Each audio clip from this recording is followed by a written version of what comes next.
Welcome friends to the video. Hope you are doing really good today wherever you are watching this. And in today's video, I want to talk about what happens if you don't recover. And I'm sure if you're watching this, you've had thoughts like, what happens if this doesn't work for me?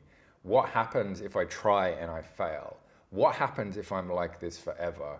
What if I'm never able to recover? Everybody who has gone through recovery has had these thoughts, including myself. All of these thoughts have gone through my head. So what do you do when these intrusive thoughts come in? What actually happens? Do you just sit there and ruminate on it? Do you try and get reassurance from family and friends? Do you go online and watch a whole load of recovery videos to make you feel better?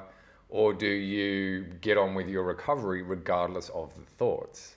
The truth is that a lot of people keep themselves in the cycle and they keep themselves in this negative feedback loop of anxiety and DPDR and all the other symptoms that come along with it. These people aren't truly aiming for recovery. What they're doing is they're playing it safe, and they're playing it safe because of two reasons. The first reason is that they don't want to be wrong. They don't want to try something and think that they're going to fail at it and then be wrong. And they want to play it safe because going on a path of recovery is something new. And as people, we like to keep doing what we've already been doing. The brain doesn't like change, even though this change that you've experienced you don't like, but the brain likes to keep doing what it has continued doing. And I've got a really important question for you as well, is that how do you expect to recover from this if you're making all your decisions based on fear?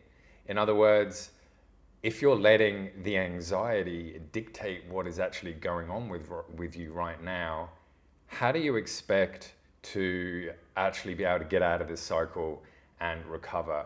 And a really important thing to remember here is that the anxiety is doing exactly what it's meant to do. It's meant to cause this fear. It's meant to keep you safe.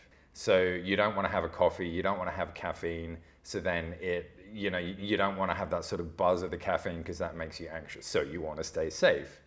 You don't want to go out of that party in case you have a panic attack, so you want to stay home and stay safe. You don't want to go to work because you've got DPDR, so you want to stay home and stay safe. So you see how all these reactions that you're actually doing are based on the anxiety, they're based on the fear. Anxiety is just doing its job. It's just there doing its job to tell you what is scary or not. The only problem is that right now you're basically telling it the whole world is scary. Everything is scary. I don't want to do anything because it's scary. And the anxiety is like, all right, well, DPDR it is for you for 24 hours then, And so what do you actually do about this? How do you actually get out of this? Well, you have to have courage. You have to embrace the fear, and you have to embrace the unknown, and you have to be open to the possibility that you will recover. And maybe, it might be sort of 3 steps forward and 2 steps back or whatever it is. Recovery isn't linear, but you can 100% do it. And also you can seek help. You can go and talk to somebody about it. You can talk to a psychologist or a therapist, or you can talk to me. I do coaching to help people through this, and I find that it's very effective with overcoming all these obstacles and getting your brain trained to start thinking the right proactive, productive things which are really going to help you. And another thing you can do too is to stick with it through the thick and the thin. Even if you feel like you've progressed and you're 99% better, and then all of a sudden something happens and it puts you right back down to 0% again, it doesn't matter. You're always getting better. I know that I experienced this when I was going through my recovery, is that sure, I'd still feel a little bit anxious sometimes, and things would still happen and all of that, but I'd bounce back a lot quicker, or things which really used to freak me out didn't actually freak me out so much anymore. And sort of a big one for me as well is that I noticed that before I started, sort of all the brain fog and all that, when I started to get tired, it really started to affect my mind and my concentration. And I know that happens anyway with people. When you get tired and hungry, it affects everything. But for me, it was really quite bad. I started to get really out of it and all that. And I remember one day I was driving, I was driving and I was really, really tired. And I'm just like, man, I'm exhausted.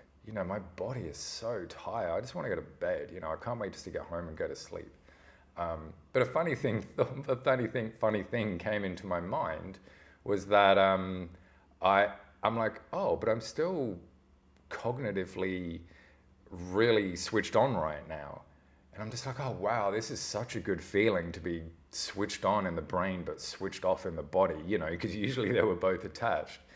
And I'm just like, wow, I'm just literally physically exhausted, but I'm not mentally exhausted. And that was a really good thing, and for me, that was just like another part of the recovery. And, everybody's recovery journey is different. Anyway, when you are recovering,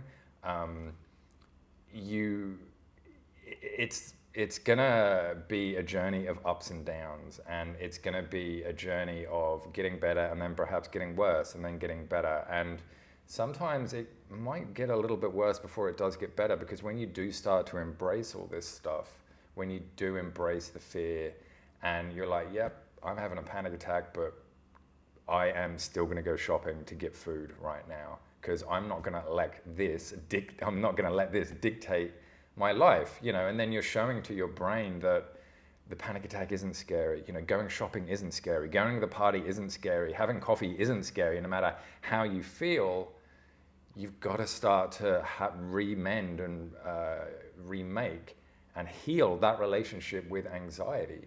And then once you do that, then everything just starts to fix itself. And one of the amazing things with recovery too is that problems fix other problems.